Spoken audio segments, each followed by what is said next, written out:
Zee 24 तास एक पाऊल पुढे। सरकारला कल्पना आहे याची आपल्याला कल्पना आहे का हा खरा प्रश्न आहे। कारण आपण जेव्हा जेव्हा सरकारच्या कुठल्याही कृतीविषयी किंवा उक्तीविषयी चर्चा करतो त्यावेळेला सरकार उदासीन आहे, सरकार बेजबाबदार आहे, सरकार अज्ञानी आहे असं समजूनच चर्चा करतो। त्यामुळे खरा प्रश्न आपलाच आहे। दुसरं असं की गेल्या सेगमेंटमध्ये चर्चा झाली, राज्यपालांच्या मागे तुम्ही लपता का? बिलकुल लपत नाही। विभागातलं वाटप राज्यपाल करतात हे खरं आहे, पण विभागांतर्गत निधीचा विनियोग हा त्या जिल्ह्याच्या प्रशासनाचा आणि त्या खात्याचा असतो। हाच त्या ॲफिडेव्हिटमध्ये हायकोर्टात केलेल्या ॲफिडेव्हिटमधल्या विधानाचा आशय आहे, हेही आपल्याला लक्षात घेतलं पाहिजे। त्यामुळं काहीतरी कारणं सांगून सबब सांगून विषय टाळला जातो असं मानायची बिलकुल गरज नाही। विषय आहेच आहे, प्रश्न आहेच आहे, तो महत्त्वाचा आहेच आहे, पण तो प्रश्न हाताळण्याची एक घटनादत्त प्रक्रिया आहे। त्या प्रक्रियेला वळसा घालून जा असं म्हणणारेच नंतर हे वळसे तुम्ही कुणाला विचारून घातलेत असंही विचारायला बसलेले आहेत। त्याचं काय करायचं असा प्रश्न आहे। बिलकुल ही एक संपूर्ण पद्धत आहे, रचना आहे, पण महाजन साहेब ही फॉलो न केल्यामुळेच कॅगच्या हवालातनं असे निष्कर्ष बाहेर येत आहेत असं तुम्हाला वाटत नाहीये का? साहेब, मी मगाशी म्हटल्याप्रमाणे राज्य कारभार असो नाहीतर एखाद्या हाऊसिंग सोसायटीचा कारभार असो, त्या कारभारामध्ये सर्वच गोष्टी चांगल्या, आदर्श, गोंडस, सुंदर असतील असं नाही। काही त्यात त्रुटी राहतातच, त्यासाठीच ऑडिटर असतो। पण एकदा ऑडिटरचा रिपोर्ट आल्यानंतर त्याच्यावर कार्यवाही करण्याची जी काही प्रक्रिया घालून दिलेली आहे त्याप्रमाणेच हे होणार। म्हणून हे लवकरात लवकर होण्यासाठी अंतिम उपाययोजना ही लोकलेखा समितीनेच करायची आहे।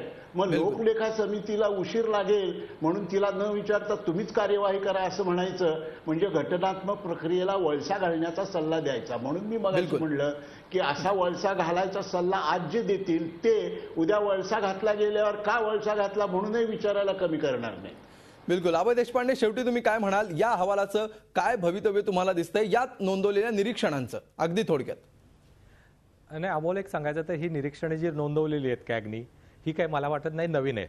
गेली वर्षभर याच विषयांवर आपण चर्चा करतोय की प्रकल्पांचे खर्च का वाढले, याची तांत्रिक कारणं काय, त्याची अन्य कारणं काय, या सगळ्यांवर आपली बरीच चर्चा झालेली आहे। आपण गेली वर्षभर तीच चर्चा करतोय। मला असं वाटतंय की सरकारला ह्या नियोजनातल्या त्रुटी माहीत नाहीत असं नाहीये। म्हणजे त्यांनाही याची कल्पना आहे, परंतु ते त्या पद्धतीने वागायला तयार नाही। म्हणजे झोपेचे सोंग घेतलेल्या माणसाला नाही उठवता येत, झोपलेल्यांना उठवता येतं, पण सरकारने करायचंच नाही असं ठरवलं असेल तर तो त्यांचा भाग आहे।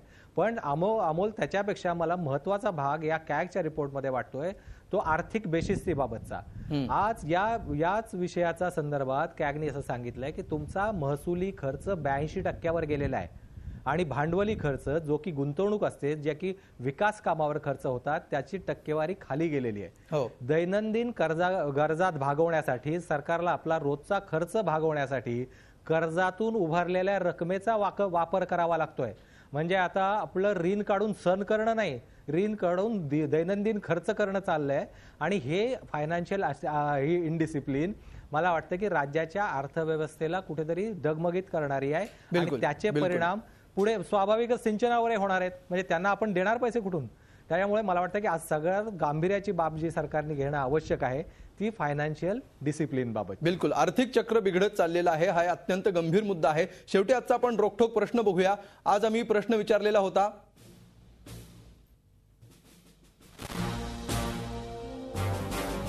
कॅगच्या अहवालातून सरकारी नियोजनाचे पुन्हा वाभाडे निघालेत का? 83% लोक म्हणतात की होय, यातून वाभाडे निघालेले आहेत कॅगच्या अहवालातून सरकारचे, तर 17% लोक नाही म्हणतात।